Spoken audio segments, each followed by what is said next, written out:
Hey there, my name is Kevin Hansen, and I was asked to share some of my thoughts about writing and the processes that I go through to write a book.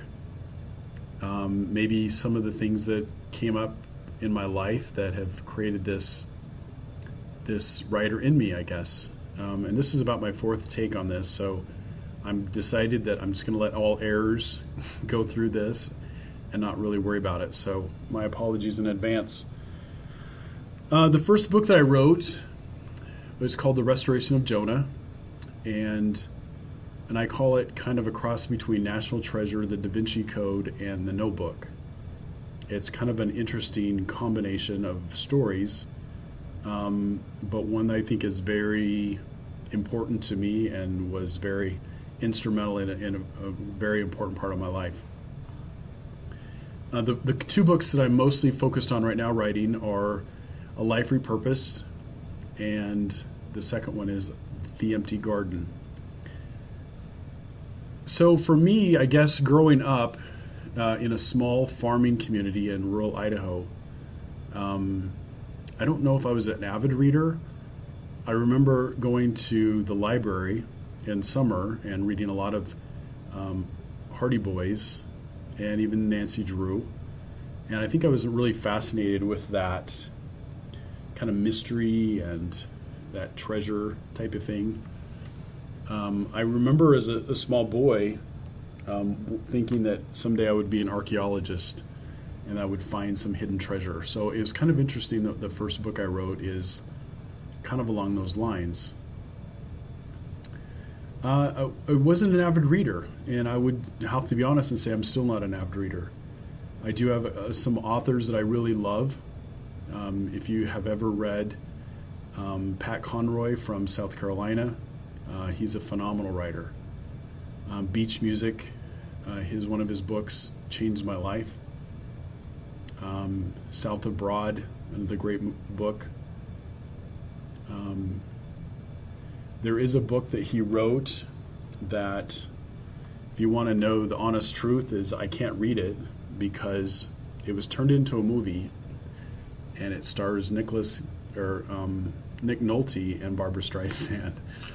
And the last thing I want to do is have those two images in my head while I read the book, and it's called The Prince of Tides.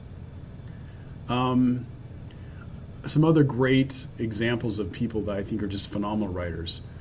Noah Ben-Shea, if you want to read it, it's a phenomenal short book. He wrote a great story called Jacob the Baker. There's some subsequent books to that, but that particular book is just phenomenal. Les Miserables, the abridged version, is just amazing. And, one of the first books I read in high school was Beowulf and, the Canterbury Tales, and did get exposed to some Shakespeare, but really not a big reader. And I think the creative part of me probably started out at a really young age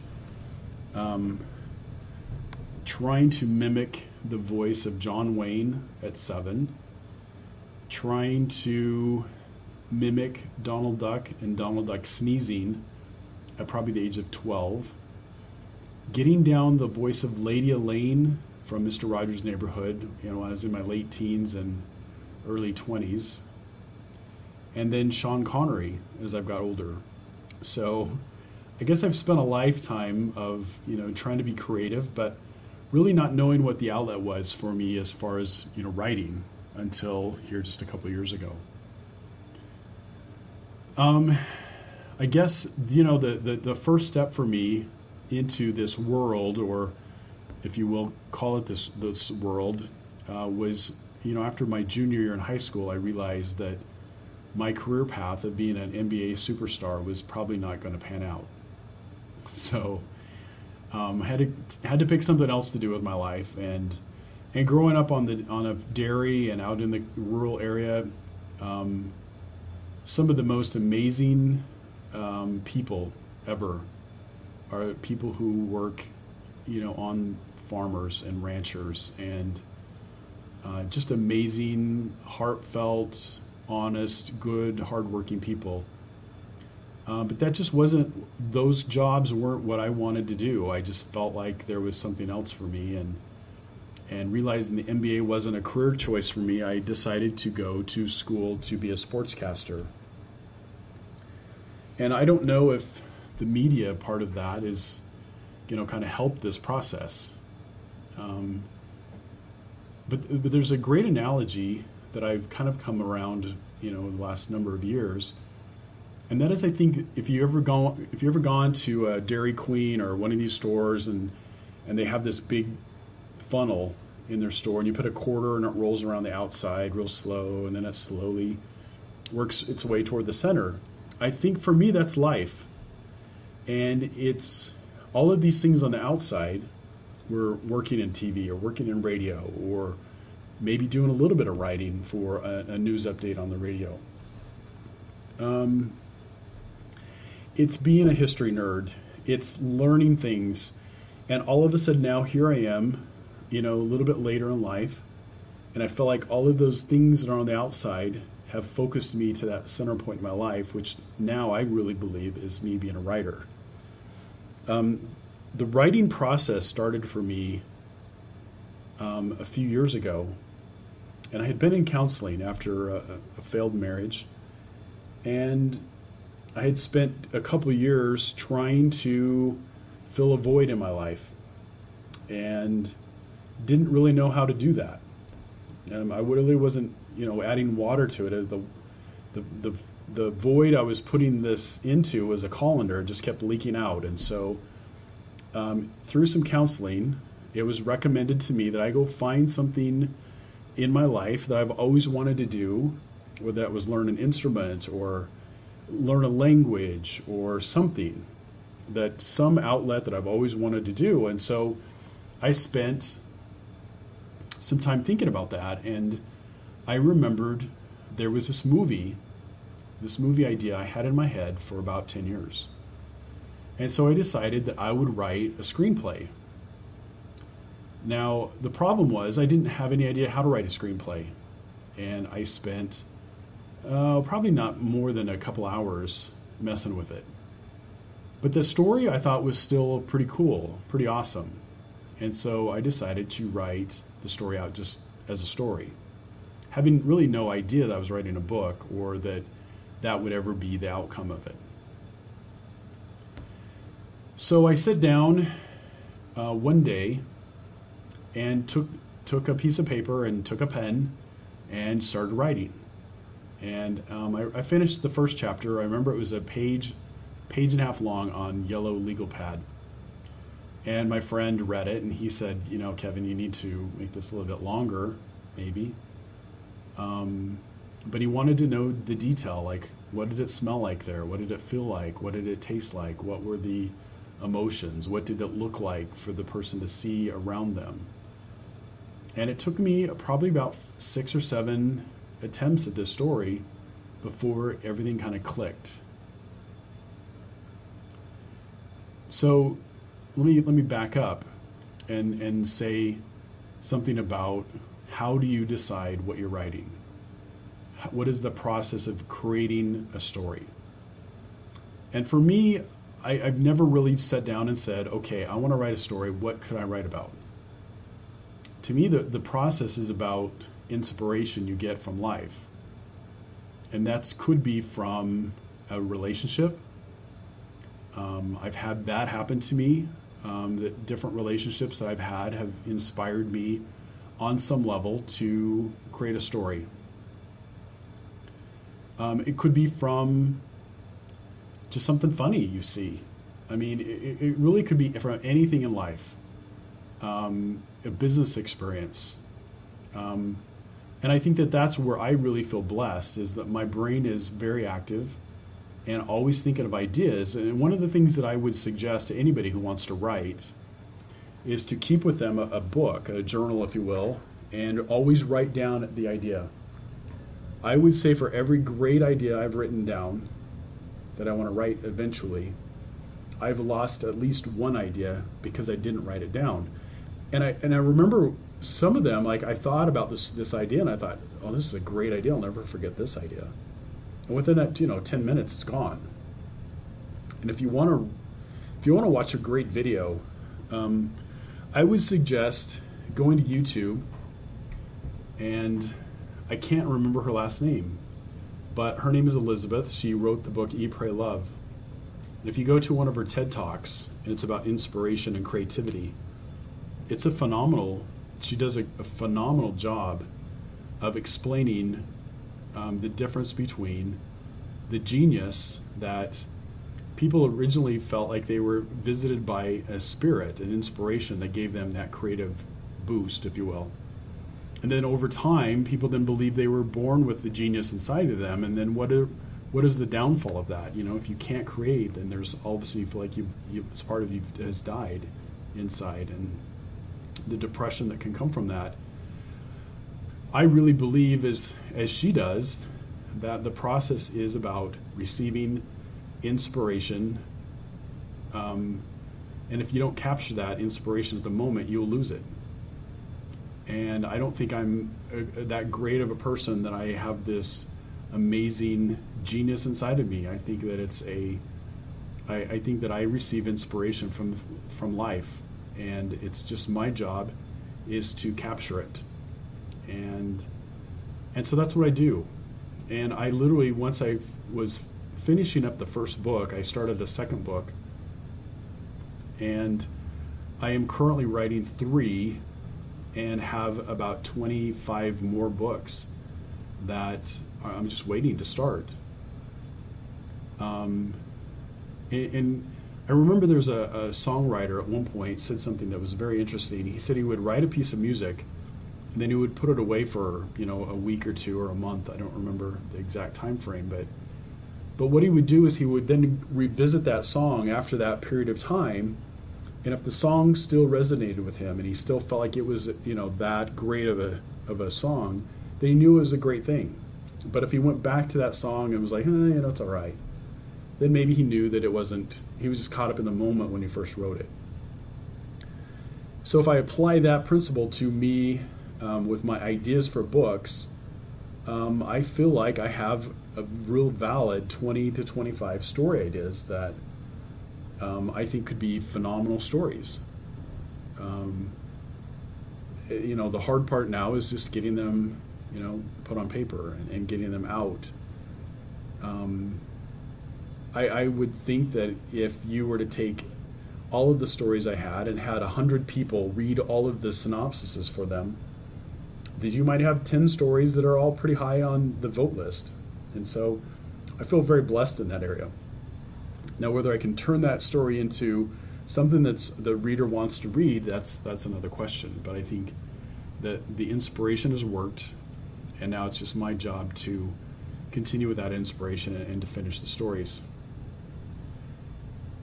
So as a boy, I don't think I ever really thought about writing too much. I remember in high school feeling like when a report was due that was 5 pages long in 2 weeks, feeling like the earth just was ready to explode, like the end of the world was near. And now I get to a point where I can write for 10 pages in an hour. One of the great things I ever read was somebody said, write from your head, through your heart, and out your hand. And I believe that strongly. I actually write with pen and paper. I have tried to write with a computer. And I think that this particular, one of the stories I'm working on right now, when I first started writing it, I remember sitting down with a computer thinking, I'm just going to go ahead and type this one. I'm going to skip that step and take one more thing out of the process, because I got so much to do. If I can skip the step, then I won't have to, can save some time. And I spent about an hour just struggling with this paragraph. And I look at it, after an hour, I've got like a paragraph and maybe a sentence into it. And it just didn't feel like it flowed. It didn't feel like it was from the heart. So I shut the computer. I pulled out a piece of paper and pen, and another hour passed, and I have 10 pages finished. And I'll be honest, it's probably 10 of the most emotional things I've ever written. And so I think that it's finding what is it that makes sense to you. For me, I have a movie in my head, a visual that I'm just putting on paper. And I can write fast enough that I can keep up with that story in my head, but it's slow enough that my hand can keep up with it. I think that sometimes you can type fairly fast, and so maybe that it becomes very sterile, and that creative flow doesn't come out. At least for me, it doesn't come out that way. So I think that as we go through, if you want to write, I think it's really about just taking that first step and getting a piece of paper out and writing. Just write the first sentence. I don't think that there's a right or a wrong way, but I think that to say that you're going to write a book is a little overwhelming to me and to anybody. Just like to learn an instrument or to learn a language. I think to try to say you're going to want to speak French fluently in a week is a little naive. But to set some goals on how you're going to speak French within 6 months or a year, much more, the little bites are easier to do. If you take those little bites, there's a saying, I don't even remember how it goes, but it's something, how do you eat a well, or just one bite at a time. And I think that the process for me in writing that way, might be a little intimidating, but then as you go, I have found that the process then becomes much more intense. And I remember the first time, I've heard people say, well, I've got this new book I just bought, and I just couldn't put it down last night. I was up all night reading it, and I was like, and I just think, well, that's, you're kind of a nerd. And but then yet here I am writing a book, and I remember that first night that I stayed up all night writing, and the callus on my inside of my ring finger on my right hand was just huge. And it was 5 o'clock in the morning, and I didn't want to stop. But the cramps in my hand were so overwhelming, and my finger hurt so bad that I had to stop. But I felt like I was in such a groove, I didn't want to put it down. A, because I felt like I was in the groove, but B was because I was going to miss the characters. And I realized that I understood now why readers don't want to put a book down. When they get emotionally attached to the storyline, just like I had as a writer. And I'm not saying you have to write every day like that, but there are times when I will get really involved. One of the things that I kind of discovered here a couple months ago was trying to set a goal for yourself each day. I think when I first started trying to figure out how long should a book be, and I read that a novel typically is between 60,000 and 100,000 words. Now there could be differences in that, but that's the general rule of thumb. If you could write 1,000 words a day, you could write a book in 2 months. Now, can you write that many words a day? Well, maybe that's something you try out. Write for a couple days and just kind of see, where you're at. And then I think that then you can make a decision is that something I want to commit to? And I think that being committed to it is a big part of it. It's just like anything. It's, if you want to learn anything, you just have to be committed to it. I think the process for me of writing is kind of a lifetime. It's kind of everything that has become who I am. It's everything that I have been in the past, and for me, it's become everything that I want to be in the future. I would say, for those of you who want to write, and whether that's a Dr. Seuss type of story, or a bedtime story that you've made up for your children, or a collection of poetry, or a full-length novel, just sit down and write the first word. And I think that as you do that, I think that the confidence that you've made that first step, you've taken the step, you've taken that step off the cliff. You've got that, you got that rope, and now there's some confidence that you can, rappel down this mountain. Only I guess we're more like climbing up the mountain. But I've loved this process. This was something I never thought I would do. And I've heard people in the past say that about whatever it is that they've got into, that they never could imagine they would do X, Y, or Z. And I would have never imagined I would ever write. But I would say if writing is what you want to do, take the step. Find what is comfortable for you. Maybe you prefer to type. Maybe you prefer to write. Whatever it is whatever's in your sweet spot, do it. I love writing, and what I found is that a lot of who I am comes out through my characters.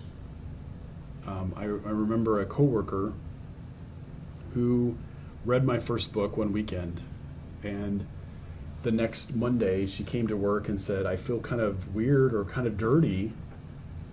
And I said, "Why is that?" And she said, "Well, I feel like I've been in your brain all weekend." And I think she probably was. And it's a place where I'm okay with that. I don't know if 5 years ago or 6 years ago that I could have been comfortable enough to allow someone in there. But it's something I've kind of embraced at this point. So I appreciate you listening to this. I hope that it served some kind of inspiration or something that maybe gives you maybe some insight into me or you or both of us or what it is you want to do with your life. But I'm really a firm believer in following your dreams and just doing whatever it is that makes you happy. And if writing is what makes you happy, I certainly suggest you take that step. If you're interested or have any questions for me or thoughts you would like to share, you're certainly welcome to email me. My email address is kevin@therealkevinhansen.com. So thanks again for listening, and hope to hear from you soon.